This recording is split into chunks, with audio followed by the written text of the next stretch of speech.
Todo empezó con una caña mal servida. Era un martes cualquiera en Madrid, mediodía, pleno septiembre. Entré al bar de siempre, el de la esquina de mi oficina, para matar el hambre y despejarme del día asqueroso que llevaba. Me senté en la barra, como de costumbre. Nada nuevo. Hasta que el camarero, un chaval joven que apenas había visto 2 veces, me sirvió la cerveza y soltó, sin mirarme a los ojos: ¿Tú no eres el marido de Clara? Levanté una ceja, sorprendido. Sí. ¿Por? Se encogió de hombros, pero luego se acercó más, como bajando el volumen de lo que iba a decir. Ah, nada. No sabía que seguíais juntos, eso es todo. Ahí empezó todo. ¿Qué quieres decir con que no sabías que seguíamos juntos? Pregunté, apoyando la mano sobre la barra. No era agresivo, pero sí directo. El chaval se quedó mudo unos segundos, como si se arrepintiera de haber abierto la boca. No, tío, perdona. Es que la he visto varias veces por aquí, con otro. Con otro. Así. En seco. Como quien te dice que se ha acabado el papel del baño. Y no cualquier otro. El camarero señaló discretamente una mesa del fondo. Ese de ahí. Viene mucho con ella. Siempre se sientan al fondo. Besos, risas, miraditas. Yo qué sé, tío. Pensaba que ya no estabais juntos, lo juro. Miré al fondo. El tipo estaba ahí. Tranquilo, comiendo solo. No tenía ni idea de que yo existía, o peor, si lo sabía y le daba igual. Ese fue el momento exacto en que me di cuenta de que algo estaba podrido. Y no hablo del jamón de la tapa. No fui al bar buscando nada. Solo quería una caña y un bocadillo. Y salí de ahí con un nudo en el estómago que no me ha soltado desde entonces. Esa noche, Clara llegó tarde. Otra vez. Y esa fue la primera vez que decidí no preguntarle dónde había estado. No dormí bien esa noche. Clara se metió en la cama como si nada, se dio la vuelta y a los 2 minutos ya estaba roncando suave, como siempre. Yo me quedé boca arriba mirando el techo, sintiendo el peso del camarero colgado de mi nuca. Lo curioso es que no me puse a revisar su móvil ni a seguirla ni a montar una escena, porque no hacía falta. Ya estaba todo en mi cabeza. Lo que me molestaba no era la posibilidad de que estuviera con otro. Lo que me mataba era la idea de que lo estuviera haciendo tan cerca, en el barrio, en el bar donde voy a desconectar del trabajo, y encima con la naturalidad suficiente como para que un camarero cualquiera se sintiera cómodo comentándomelo. Me pregunté cuántas veces habría pasado sin que yo lo supiera, si alguien más lo había notado antes, si incluso mis compañeros de oficina se habían cruzado con ella y habían preferido callarse por respeto o vergüenza. Pensarlo me revolvía el estómago, así que me prometí a mí mismo que si iba a averiguarlo, lo haría bien, sin caer en el papel del marido desesperado. El jueves salí del trabajo antes de tiempo. Le escribí a Clara diciéndole que tenía una reunión con un proveedor en Las Rozas y que no volvería hasta tarde. Me respondió con un ok, suerte y un emoji de pulgar arriba. Ni una pregunta, ni un todo bien, ni un te acompaño en la cena cuando llegues. Nada. Eso fue casi más revelador que el camarero. La indiferencia no se disimula bien cuando uno está limpio. Esperé hasta las 6 de la tarde y fui al mismo bar. Pedí un café para no parecer el mismo cliente de siempre y me senté en una de las mesas que da al ventanal, desde donde podía ver casi todo. El camarero me reconoció y me saludó con la cabeza, pero no dijo nada. Me limité a observar. No pasó nada durante la primera hora. Gente entrando y saliendo, 2 señores mayores discutiendo sobre política, una pareja joven con un carrito de bebé y un tipo con pinta de comercial revisando folletos mientras bebía vermut. A las 7:20, Clara entró. Ni siquiera disimuló. Llevaba ese abrigo largo marrón que solo se pone cuando quiere parecer elegante sin esforzarse demasiado. Lo curioso fue que no vino sola. Y sí, Era él. El mismo tipo que vi el martes, aunque ahora iba afeitado y con camisa. Parecía nervioso. Clara no tanto. Se saludaron con 2 besos, como si fueran conocidos de toda la vida. Luego se sentaron al fondo, en la misma mesa que el camarero había señalado. No hubo besos. Tampoco caricias. Pero había algo mucho peor, complicidad. Risas suaves, gestos cómplices, silencios largos con sonrisas al final. No necesitas besar a alguien para saber que hay algo entre 2 personas. A veces, los silencios lo dicen todo. Y ese silencio entre ellos era ruidoso. Estuvieron allí casi 1 hora. No tomaron más que un par de cañas, nada de comida. En un momento, ella sacó su móvil y se lo mostró a él. Rieron los 2. Luego él la miró con esa expresión que no se finge.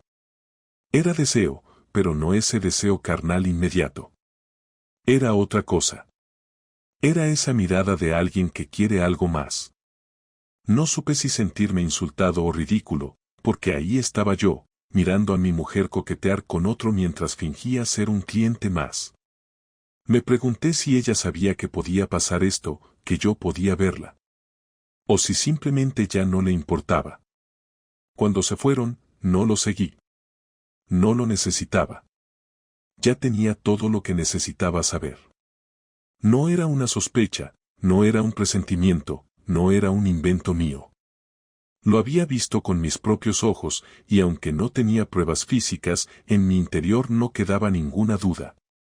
Esa noche, cuando Clara llegó a casa, traía una bolsa del supermercado. Me saludó con un beso en la mejilla, como si nada. Me preguntó cómo había ido la reunión. Le dije que todo bien, que estaba cansado. Me dijo que había pasado por el súper y que había comprado cosas para hacer pasta. Le dije que no tenía hambre. Se encogió de hombros y dijo que entonces cenaría ella sola. Ni una pregunta, ni un intento de conversación.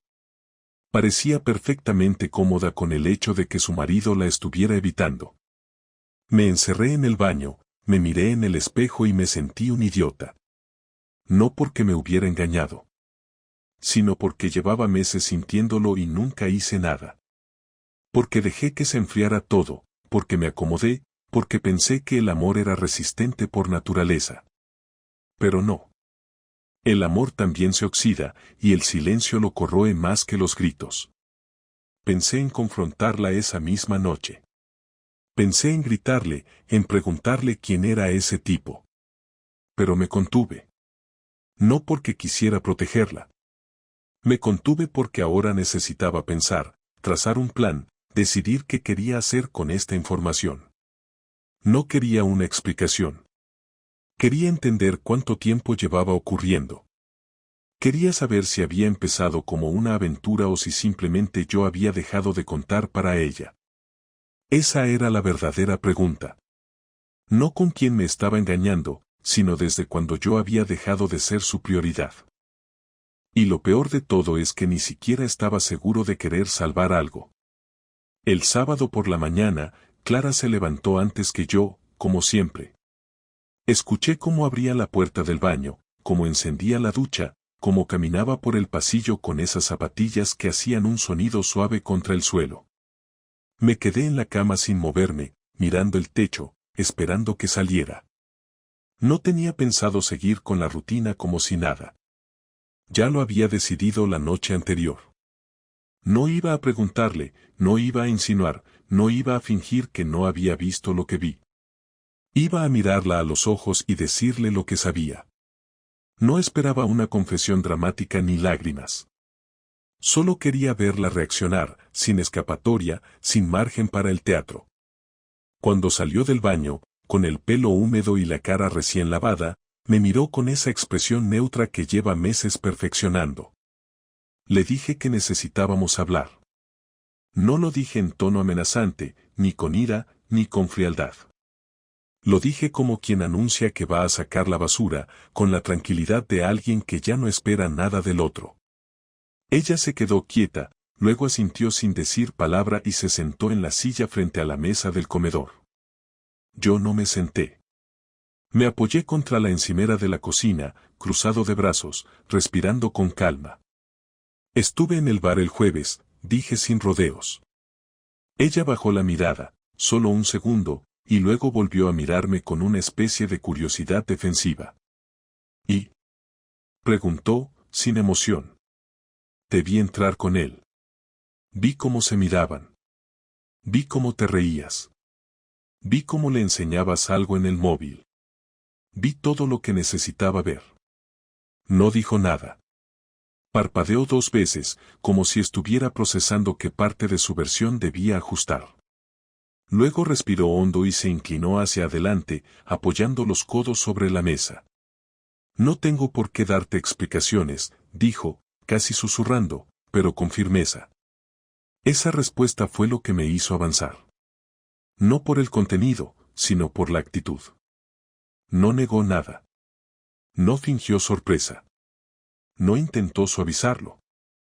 Simplemente se puso en posición de defensa, como si yo fuera el agresor. Me acerqué 2 pasos y me paré frente a ella. No grité. No toqué nada. Solo dije lo que tenía que decir. ¿Cuánto tiempo llevas con él? Ella se encogió de hombros. Eso no importa ya. Sí importa. No por él. Por mí. Hubo un silencio. Largo. Clara se levantó lentamente, como si cada movimiento le pesara más que el anterior. Caminó hacia el salón, y por un momento pensé que se iba a encerrar en la habitación. Pero no. Se quedó de pie junto al sofá y se giró hacia mí. Nos conocimos hace 4 meses. Es compañero del trabajo de una amiga. Coincidimos en una cena. Al principio solo hablábamos. Luego empezamos a vernos a solas. Nos llevamos bien. Me hace sentir distinta. No mejor. Solo distinta. Su voz no temblaba. No estaba nerviosa. Era como si estuviera leyendo un informe, como si cada palabra estuviera ya escrita y ensayada. ¿Y yo? ¿Qué era para ti durante esos 4 meses? El padre de mis hijos. El hombre con el que comparto hipoteca. Alguien que conozco desde hace más de una década y que, en algún momento, dejó de mirarme como antes. No intentes justificarlo con mis fallos. No estoy preguntando por mí. Estoy preguntando por ti. No busco justificar nada. Te estoy diciendo lo que pasó. Si esperas que me arrodille y te pida perdón llorando, no va a pasar. Porque no estoy arrepentida. Solo estoy cansada. No sé si fue esa frase o el tono que usó. Pero en ese momento entendí que no había nada que rescatar. Que todo lo que dolía ya había pasado. Ahora lo que quedaba era un terreno seco, sin nada que cultivar. Me acerqué al sofá y me senté en el borde. Sentí las llaves en el bolsillo, las saqué y las dejé sobre la mesa. Ella me miró como si no entendiera el gesto. A partir de hoy, puedes hacer lo que quieras. No te voy a detener. No te voy a controlar. No te voy a preguntar nada. Pero no te confundas. No es libertad. Es indiferencia. No me importa si lo ves mañana o esta noche. No me importa si lo traes a casa cuando no estoy. No me importa porque tú decidiste cruzar una línea sin volver atrás. Ella se quedó de pie, mirándome en silencio. Luego caminó hacia el pasillo y entró en el dormitorio. Cerró la puerta sin apuro, sin portazos, sin dramatismo. Yo me quedé en el salón, con las llaves sobre la mesa, mirando la puerta cerrada. Sentí rabia, pero no grité. Sentí tristeza, pero no lloré. Sentí ganas de irme, pero no lo hice. Me quedé allí, no por ella, sino porque aún no había decidido qué haría con mi vida. Ya sabía que el matrimonio estaba roto. Ahora tocaba pensar si quería quedarme entre los escombros o salir a construir algo nuevo en otra parte. Esa decisión no la podía tomar en caliente. Ni esa noche, ni con Clara al otro lado de la puerta. No fue inmediata. No hubo un impulso de gritar, ni de romper cosas, ni de empujarla por las escaleras como en las películas baratas. No. Lo que vino después de la confrontación fue una especie de silencio calculado, una calma que no se sentía como paz, sino como una preparación. La rabia que sentía no era esa que se apaga con insultos. Era otra. Más lenta, más densa. Y no pensaba dejarla pasar como si nada. No después de haberme mirado a los ojos y decirme que no estaba arrepentida, que lo había hecho conscientemente, que me había reemplazado emocionalmente mientras dormía en la misma cama conmigo. No podía tragarme eso. Tenía que devolvérselo, no con palabras, sino con algo que doliera igual o más. Los días siguientes los usé para planificar. No le dije nada. No le pedí explicaciones. No volví a tocar el tema.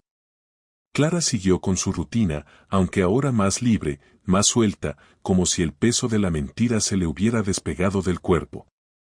Se despertaba temprano, salía a correr, volvía con una sonrisa tonta en la cara, hacía sus cosas como si nada hubiera pasado. Y eso era lo que más me hervía la sangre. Que estuviera cómoda. Que pensara que podía traicionar sin consecuencias. Lo primero fue hablar con la abogada de mi hermano. No le di detalles. Solo le dije que necesitaba dejar todo preparado para una separación, que necesitaba saber cómo quedaba el reparto de bienes, qué opciones tenía si decidía presentar pruebas de una infidelidad y qué ventajas podía sacar de eso. Me explicó todo, paso a paso, sin rodeos. Le pregunté si necesitaba pruebas más allá de mi palabra. Me dijo que lo mejor era tener algo tangible, aunque fuese solo para presionar en la negociación. Le respondí que estaba en ello.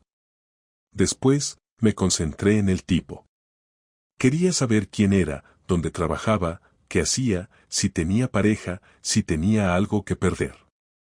Me metí en redes sociales, hablé con un amigo que trabaja en recursos humanos, pedí un par de favores discretos. No tardé en tener su nombre completo, su cargo, su historial profesional, su dirección y hasta el nombre de su hermana, con la que aparentemente compartía piso. No tenía pareja. Eso fue una decepción, porque una parte de mí quería escribirle a alguien más para arruinarle la vida. Pero no. Estaba soltero. Sin hijos. Sin nada que se rompiera con una llamada. Entonces lo decidí. No lo atacaría a él directamente. Lo que quería era dejar a Clara completamente expuesta, y para eso tenía que actuar con inteligencia. Esperé una semana. El viernes por la tarde, le dije a Clara que me iría ese fin de semana a visitar a mis padres en Zaragoza, que necesitaba espacio para pensar. Me creyó sin problemas. Me deseó buen viaje. No se ofreció a acompañarme. Perfecto. Todo según el plan. Me quedé en Madrid, obviamente. No fui a ningún lado. Pasé esa noche en casa de un amigo, alguien que sabía todo y que me ofreció su ayuda sin preguntar demasiado. A la mañana siguiente, volví al barrio y me quedé esperando en el coche, a unos metros de casa, estacionado donde no se me viera fácilmente. No pasó mucho tiempo hasta que vi al tipo llegar. No entró con disimulo. Tocó el telefonillo como si fuera su casa.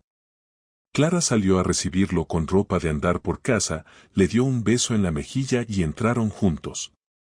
No tardé ni 10 minutos en activar la siguiente parte. Fui a la copistería del barrio donde había impreso las capturas que guardé días atrás. No eran muchas, pero eran claras. Conversaciones sacadas del chat de su portátil que ella había olvidado cerrar en una ocasión. Frases concretas, fechas, lugares, todo lo necesario para que sus padres entendieran lo que había hecho su hija. No eran religiosos ni moralistas, pero sí de esos que creen que las cosas se hacen con respeto. Tenía claro que no les iba a dar igual. Preparé 2 sobres. Uno para ellos, otro para su jefe directo en la empresa. En el segundo incluía además un correo anónimo redactado con detalle, que envié desde un locutorio ese mismo día. No dije que Clara se acostaba con el otro tipo, solo que había una relación sentimental en el entorno laboral y que eso estaba afectando la dinámica del equipo. Nada ilegal, pero sí suficiente para levantar preguntas. La parte final fue para ella. Esa misma tarde, mientras seguía en casa con su amante, le dejé una nota impresa en la puerta, en la que decía simplemente, disfruta el fin de semana. Nos vemos el lunes. Tendrás noticias. No firmé nada. No me hizo falta. Sabía que le bastaría con leerlo para que le empezara a hervir el estómago. Y funcionó. Esa noche recibí 3 llamadas de ella. No contesté. Me llegaron varios mensajes. No los abrí. El domingo por la tarde, antes de que terminara el fin de semana, mandé una última imagen por WhatsApp. Una foto de la entrada de la casa de sus padres con el sobre en el buzón. No añadí texto. Solo la imagen. No iba a perdonarla. Pero tampoco pensaba destruirla por completo. Solo quería que entendiera que no podía hacer lo que hizo y seguir con su vida como si fuera algo normal. No quería verla llorar. Solo quería verla perder el control, aunque fuera por un rato, y saber que esta vez no sería ella quien decidiera cuando termina la conversación. El lunes volví a casa a las 9 de la mañana. Clara ya estaba en la cocina, vestida con ropa de oficina pero sin haber salido aún. Tenía el bolso sobre la mesa, el móvil en la mano y la cara completamente distinta. No era tristeza lo que mostraba, ni siquiera rabia. Era una mezcla rara entre incomodidad, orgullo herido y un miedo mal disimulado. Me vio entrar, se quedó quieta, y no dijo nada. Ni siquiera un hola. Yo cerré la puerta con cuidado, dejé las llaves sobre la repisa del pasillo y me senté en la silla frente a ella, esperando que fuera ella quien hablara primero. Tardó menos de lo que pensaba. ¿Qué es lo que quieres?, preguntó, con ese tono que ya no era desafiante pero tampoco derrotado. Ya lo hiciste. Ya lo enviaste todo. Mis padres me llamaron anoche, llorando. Mi jefe me apartó esta mañana de un proyecto. Ya has ganado. ¿Qué más te queda por hacer? Hablar, respondí sin levantar la voz. Solo eso. Hablar.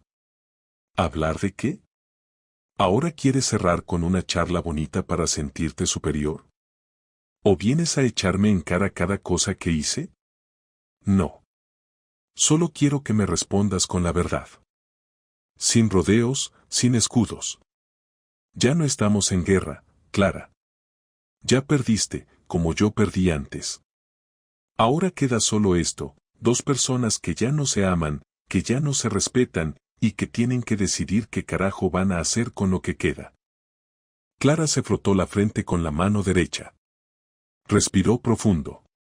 Parecía molesta, pero también cansada, como si llevara días sin dormir. Al final, se sentó y dejó el bolso a un lado. Vale, dijo. Pregunta lo que quieras. ¿Cuándo fue la primera vez que te acostaste con él? Julio. Fue en su casa. Después de una cena con otros 2 compañeros del trabajo. Nos quedamos solos, yo estaba borracha y él también. ¿Y después de eso? Después, pasó otra vez. Luego otra. Y luego se volvió algo más regular. No vivía con él, no tenía una doble vida, pero sí, nos veíamos cada semana, a veces más. ¿Pensaste dejarme? Sí. 2 veces. Una en agosto, otra en septiembre. Pero no lo hice porque me faltaba valor o porque no quería complicarme la vida. También pensaba que en algún momento tú ibas a darte cuenta y eso haría todo más fácil. ¿Y si yo no me hubiera enterado? Seguiría todo igual. No sé cuánto tiempo más habría durado, pero sí, probablemente seguiría viéndolo. ¿Lo amas? Clara se quedó callada. No apartó la mirada, pero tampoco respondió de inmediato. Luego dijo: No. No lo amo. Me gustaba cómo me hacía sentir. Me daba algo que ya no encontraba contigo. No era solo sexo. Era atención. Interés. Me escuchaba, me preguntaba cosas. Me miraba como tú ya no me mirabas. Y no, no es tu culpa, no del todo. Pero tampoco es solo mía. ¿Te arrepientes? De cómo lo hice, sí. De haberte humillado así, de haberte mentido en la cara, de haberlo hecho sin medir las consecuencias. Pero de haberlo vivido, no lo sé. En ese momento lo necesitaba. No sé si volvería a hacerlo igual, pero tampoco me atrevo a decir que me arrepiento completamente. No esperaba una disculpa, pero al menos ahora sé que no me estaba volviendo loco. Nunca estuviste loco. Solo estabas dormido. Y yo ya no quería despertarte. Me quedé unos segundos en silencio, procesando cada frase, cada pausa, cada detalle. No esperaba ternura, ni un abrazo, ni un intento de reconciliación. Pero tampoco pensé que se pudiera hablar de todo esto con tanta frialdad, con tanta claridad. Me dolía, claro que me dolía, pero había algo en esa conversación que también me liberaba. No te voy a quitar todo, le dije. No quiero arruinarte la vida. Ya hice suficiente. Pero tampoco quiero seguir fingiendo. Vamos a separarnos. Ya está hablado con la abogada. Ella te llamará esta semana. No hay marcha atrás.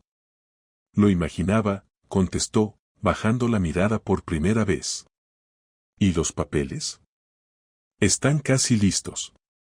No te voy a sacar de casa de un día para otro. Puedes quedarte aquí un tiempo mientras encuentras un sitio. Yo me iré a casa de mi hermano. No quiero seguir durmiendo bajo el mismo techo contigo. No quiero verte por la mañana. No quiero cruzarte al salir del baño. Gracias por no echarme. No lo hago por ti. Lo hago por mí. Porque necesito cerrar esto con algo de dignidad. ¿Y tú? ¿Qué vas a hacer ahora? No lo sé. Supongo que aprender a estar solo otra vez. A vivir sin mirar de reojo, sin preguntarme qué estás ocultando. Tal vez algún día vuelva a confiar en alguien. Tal vez no. Ahora no importa. Se quedó callada. Luego se levantó, recogió el bolso y caminó hacia la puerta del dormitorio. Antes de entrar, se giró una última vez. A pesar de todo, espero que algún día puedas perdonarme. No lo haré, le dije sin rabia. Pero eso no significa que te odie. Solo significa que ya no eres parte de lo que quiero. Clara cerró la puerta y no volví a verla en todo el día. Yo me quedé sentado, con los codos sobre las rodillas, mirando el suelo. No estaba bien, pero estaba tranquilo. No feliz, pero aliviado. Ya no quedaba nada que decir, y por primera vez en semanas, eso me pareció suficiente. La mudanza fue rápida. No me llevé muebles ni vajilla ni recuerdos enmarcados. Solo ropa, ordenador, mis herramientas y algunos libros. Lo esencial. No quise convertirlo en una ceremonia ni darle espacio al drama. Llegué a casa de mi hermano con 2 maletas y una mochila, y no hizo preguntas. Me dio una copia de las llaves, me dejó la habitación libre y me dijo que el resto ya se acomodaría solo. Las primeras noches dormí mal, no por tristeza, sino por la extrañeza del silencio nuevo. Ya no escuchaba a Clara moverse por la casa, ni el pitido del microondas en la madrugada, ni los pasos por el pasillo antes de que saliera a correr. Ahora el único sonido era el de mi respiración, y al principio no sabía si me gustaba o me incomodaba. No lloré. No sentí la necesidad. Sí tuve momentos de vacío, de quedarme mirando al techo preguntándome en qué momento todo se había torcido de forma definitiva, pero no me atrapó la nostalgia. Tal vez porque una parte de mí ya lo venía procesando desde antes de saberlo todo. El duelo empezó mucho antes de la confrontación, mucho antes de la traición visible. Con el tiempo empecé a notar cambios pequeños que me confirmaban que no había vuelta atrás. Dormía más profundo. Comía con más apetito. Trabajaba sin perder la concentración. No pensaba en Clara todo el día. No revisaba el móvil esperando mensajes. No sentía ansiedad al volver a casa. La normalidad empezaba a parecer real otra vez, una normalidad que no dependía de mantener una estructura rota solo por costumbre. A veces, caminando por el centro, me encontraba con lugares donde solíamos ir, bares, tiendas, una librería donde le compré un regalo hace años. No cambiaba el rumbo. Pasaba por ahí igual, sin hacer una pausa, sin quedarme enganchado en los recuerdos. No porque no doliera, sino porque ya no eran relevantes. Eran parte de algo que ya no existía, como ver fotos de compañeros del instituto con los que ya no hablas. Estuvieron ahí, pero no tienen lugar en tu vida actual. Un día Clara me llamó. No para volver, ni para discutir. Solo para decirme que había encontrado un piso pequeño cerca del trabajo y que se mudaría en una semana. Lo dijo de forma seca, sin pedir aprobación, pero tampoco con arrogancia. Le respondí que me parecía bien, que si necesitaba recoger algo antes de la firma del divorcio lo hiciera cuando quisiera. Me agradeció el gesto. Eso fue todo. Ni una palabra de más. Colgué y no volví a pensar en esa conversación. Firmamos los papeles 2 semanas después en la notaría. Todo fue rápido. Clara fue puntual, vestida como si fuera a una reunión más. Yo llegué 5 minutos antes, solo para terminar cuanto antes. Cruzamos 3 frases cordiales, firmamos, nos despidieron con un apretón de manos entre los abogados y nos fuimos. Caminamos en silencio unos metros fuera del edificio, hasta que ella se detuvo y me miró. Sé que no hay marcha atrás, dijo. Solo quería decirte que no esperaba que acabaras haciendo todo con tanta dignidad. Pensé que ibas a gritar, a romper cosas, a hacerme la vida imposible. Pensaste mal, le contesté. A veces el daño no se responde con escándalo. Se responde con claridad. Y con distancia. ¿Crees que algún día podamos volver a hablarnos con normalidad? No lo sé. Tal vez. Pero no ahora. Ahora necesito espacio para entender quién soy sin ti. Lo entiendo, dijo. Solo eso. Nos dimos la mano como 2 desconocidos educados y cada uno siguió su camino. No volví a verla desde entonces, ni por casualidad ni por error. No la bloqueé de ningún lado, pero tampoco volví a revisar si subía fotos, si cambiaba de trabajo, si seguía con aquel tipo. No me interesaba. Su historia dejó de cruzarse con la mía, y eso era suficiente. La verdadera separación no fue la firma, fue el día que dejé de pensar en qué estaría haciendo cuando no estaba conmigo. Poco a poco, fui reconstruyendo mi rutina. Volví a salir con amigos, retomé proyectos personales que había dejado de lado por la comodidad de estar en pareja, incluso me animé a viajar un fin de semana solo a Granada, algo que siempre había postergado por compromisos domésticos. No buscaba distraerme ni llenar vacíos. Solo quería vivir sin la carga de una relación que ya no daba nada, que solo se sostenía por miedo al cambio. Un día mi hermano me preguntó si había vuelto a confiar en alguien. Le dije que aún no. No por miedo, sino porque no sentía la urgencia. Estaba bien conmigo mismo, y eso ya era un avance enorme. No cerré la puerta al futuro. Solo decidí no correr a buscar una nueva historia antes de cerrar bien la anterior. La traición de Clara me jodió, claro que sí. Pero también me puso frente a una realidad que llevaba años ignorando. Que el amor, si no se cuida, se seca. Que la lealtad no es eterna. Y que a veces uno tiene que tocar fondo emocionalmente para darse cuenta de que puede vivir mejor solo que mal acompañado. No me convertí en un hombre amargado. Tampoco en uno vengativo. Solo aprendí a observar mejor, a escuchar lo que no se dice, a no dejar que el cariño tape la evidencia. La experiencia no me hizo más fuerte. Me hizo más consciente. Y eso, en un mundo lleno de mentiras cómodas, ya es ganancia. Ahora, cada vez que cierro la puerta por las noches y no tengo que explicar nada a nadie, no siento soledad. Siento descanso.